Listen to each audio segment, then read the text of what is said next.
It's my feel-good breakfast show. Welcome back. It is your feel-good breakfast show, Expresso on S3. Now, yes, we've been talking winners about the Oscars and the Oscar Awards. It really is the biggest and most prestigious awards in the world, with an aim to honor the art and artists of the world of cinema from all walks of life and across the globe. So let's take a look at some of our favorite highlights. Let's talk about the host. Yeah, the host with the most. US talk show host Jimmy Kimmel, no stranger to the space, undoubtedly. He hosted the awards now for the fourth time, and I think he did a sterling job, although he wasn't there to witness Will Smith's equally infamous slapping of comedian Chris back in 2022, with the show hosted by Amy Schumer at that particular time, and then Regina Hall and Wanda Sykes that year. They brought back the man who I think he really does play a pivotal role in the bigger picture. He's been described as relaxed and comfortable, which you would expect in that role, should be after he's had a few previous outings and all very successful. But he also gets involved with the production of the show itself, and it sounds like he works for months ahead, and even has influence on choosing the presenters for the night. I suppose he's a good plug-in because he's interviewed and has a relationship, so he gets their vibe, who's going to be good at what, who can drop a one line when they need to, but it looked like he handled it beautifully. So well done, Mr. Jimmy Kimmel. Yeah, they should give him an Oscar for being the host. That's a good one. Well, look, we are not just talking about the host, but we're talking about some of those nominations too. And in terms of awards, obviously Oppenheimer led the nominations pack with 13. Wow. And then Yorgos Lanthimos' Poor Things had 11. Martin Scorsese's Killers of the Moon had 10. And then Greta G's Barbie had 8 nominations. So really stacking it up when it comes to the big names for this one.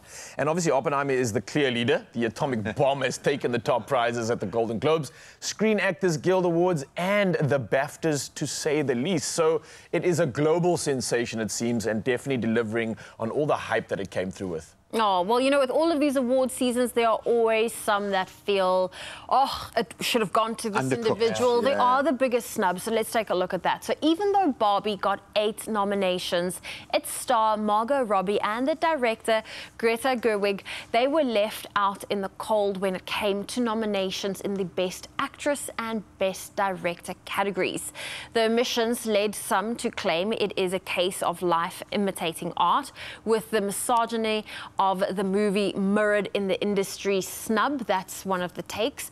But, I mean, I loved Margot Robbie in that. I think what Greta has done in terms of bringing this movie to life is incredible. So I would have loved to have seen a nomination there. Yeah, I think it's difficult when you've got a comedy that speaks to a darker truth or a societal issue like this, and often flies under the radar.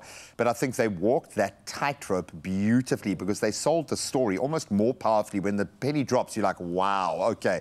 And the fact that they kind of hosted that in the peak of the misogynistic era in the 90s, they just nailed it from every angle. But yeah, I agree with that snub altogether. Not that it should have happened, but that it was indeed a snub. Yeah, I mean, and listen to this. All 5 original song nominees were performed on the show. Ryan Gosling singing Power Ballad, I'm Just Ken, and Billie Eilish singing What Was I Made For, which she actually co-wrote with her brother Phineas. So very interesting stuff indeed, and definitely adding to all the glitz and the glam. But I think the other nominated songs included Dan Warren's The Fire Inside from Flaming Hot, which was performed by Becky G, John Batista, and Dan Wilson's It Never Went Away, and that was from the American Symphony. And then it was Scott George's Wazaze, a song for my people, and that was from Killers of the Flower Moon. Whoa.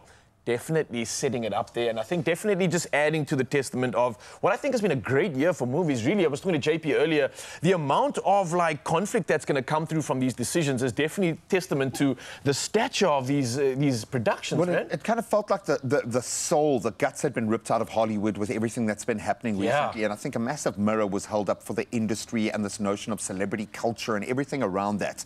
So you best be backing that up with some stories of gravitas or something that speaks to societal change or something that is pertinent right now, and absolutely love the fact that these films do represent that this year. So well done, man. Oh, well, listen, we did promise you some incredible things. So, Raul, you're going to head off to the kitchen. Yes. Get back to work, sunshine. Get the stove running for us. But when it comes to Oscar highlights, of course, this was just some of the highlights we brought to you.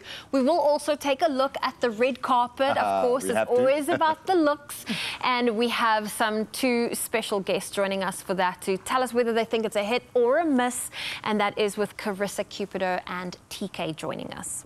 But right now, we need some snacks. If you are going to be catching a belated version of the Oscars, let's see if we can fill that tummy while you do it.